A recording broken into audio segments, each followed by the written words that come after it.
ถ้ามีปัญหากับแบงค์บาท you got a problem with me bitch legendary come on let me do this shit manเอ้ยโยมึงควรจะสร้างชื่อจากงานของตัวมึงเองไม่ใช่มาเกาะคนอื่นเขาดังอาศัยหากินกับความสำเร็จที่คนก็ทำเนียนบอกไว้ก่อนว่าแบงค์บาทมีหลายตีนแต่เราใจเดียวกูเลี้ยงตัวเองกับแม่ด้วยเพลงของกูมึงตอบหน่อยสิว่าใครเรียลไอ้เหี้ยกูทำเพลงทุกวันเพื่อสร้างสรรค์สิ่งใหม่มึงหมกมุ่นแต่เรื่องของกูอยู่เป็นประจำกูอยากรู้มึงปรารถนาสิ่งใดมึงไม่ได้มีปัญหามึงแค่อิจฉานะจริงไหมฟันมึงเหลืองไอ้ห่ามึงควรปรึกษาเดนทิสกูรับรองหรือเจอดีแต่ดีเนี่ยคือเดนนี้อยู่ดีๆไม่ชอบต้องการอีกรอบนึงใช่ป่ะมึงพูดถึงกูสลายรอบมึงแอบชอบกูใช่ป่ะคนสมัยนี้ไม่หากินกันง่ายเป็นบริษัทก็เขายังกล้าทำกันได้ fucking บริษัท shit บริษัท shit we don't give a fuck with you บริษัท shit คนสมัยนี้ไม่หากินกันง่ายเป็นบริษัทก็เขายังกล้าทำกันได้ fucking บริษัท shit บริษัท shit we don't give a fuck with you บริษัท shit มันเดินเองไม่ไหวต้องคอยอาศัยคนแบกวันไหนที่เพลงมึงขายได้ถ้ามีวันนั้นก็คงแปลกมึงเจอพวกกูเมื่อไหร่มึงตายไม่ต้องมาทำเป็นงงแดกอ้างอุดมการที่หายแต่ผลสุดท้ายสุดวงแตกมึงขับแค้นใจเรื่องใดเหรอกูอยากฟังหรือที่มึงอยากได้มีอย่างเดียวนั่นคืออยากดังมึงมันขอทานที่คอยเกาะอาศัยพวกกูตลอดทางและกูไม่ใช่อดีตแชมป์ไอสัตว์กูแชมป์ตลอดกาลไอพวกลูกหมาที่ฟังมึงก็พวกเดียวกันทั้งนั้นวันไหนละเพลงฮิตของมึงที่คนฟังเป็นล้านทุกคนก็รู้ว่ามันไม่มีจริงทำไมต้องเอ่ยชื่อพวกกูตลอดเวลาถ้าเกิดว่าของมึงดี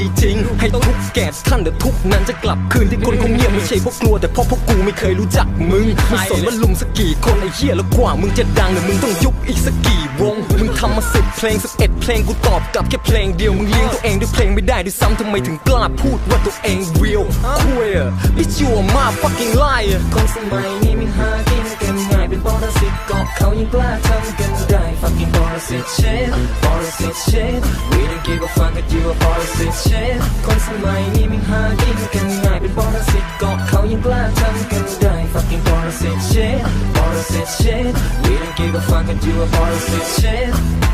คือที่มึงต้องพูดชื่อพวกกูในเพลงมึงคือมึงพยายามจะทำให้คนอื่นเขาคิดว่ามึงรู้จักกับพวกกูอะไรอย่างงี้ใช่ปะคุยเหอะอย่าโกหกตัวเองไอ้สัตว์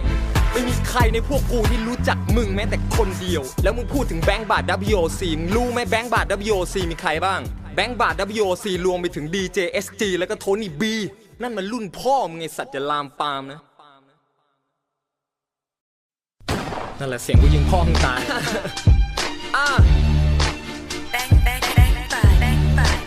WOC This is how we do it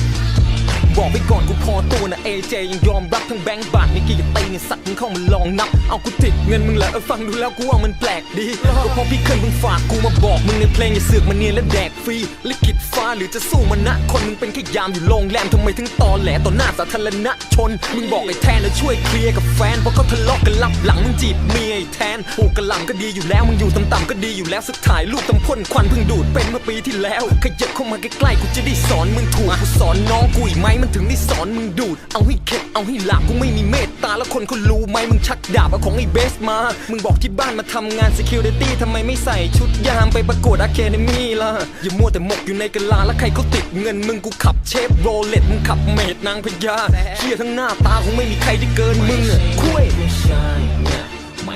ลูกผู้ชายมึงมันลูกต้นไอ้สัตว์เป็นแค่ fake ass rapper no no ไม่ใช่ลูกมึงบอกมึงซีกับไอ้แดนก็โทษทีมึงฟังเขาออกสักกี่คำไอ้แดนดีนะเพื่อนกูแต่ที่มึงซีสงสัยจะแดนบุรีรัมย์เอาให้สะใจมึงอยากจะไฟกูทั้งทีคอนเสิร์ตกูงานเดียวนั่นรายได้มึงทั้งปีมึงมองว่าเปิดร้านจิวเวลรี่อยู่เวิร์ดเทรดสงสัยต้องทำความเข้าใจใหม่แล้วมึงจะอายไปทำไมที่ครอบครัวและรากเหง้ามึงเป็นไทยใหญ่พูดไม่ช้าแต่อยากชนะมึงมันขยะแถมยังห่วยทั่วถึงทั้งคณะพยายามยังไงก็ไม่ชนะว่ะเด็ดแดกมาอยู่หน้าคอมมีปัญญาแค่จับเมาส์เหมือนที่ไปขออาศัยไอ้จอมแต่ซื้อขโมยโทรศัพท์เขามึงโง่หรือเปล่าสักโทรไปถามพี่ต้นจะเอาไปขายที่ไหนดีสันดานเหี้ยแบบเนี้ยกูถามหน่อยมนุษย์มนาธรรมดาที่ไหนมีมึงมันสัตว์นรกไอ้เหี้ยไม่ใช่ลูกผู้ชายมึงอะมันต่างดาวเหี้ยแค่ fake ass rapper no no ไม่ใช่ลูกผู้ชายกับเขามึงไปแบ่งควายไม่ใช่ลูกผู้ชาย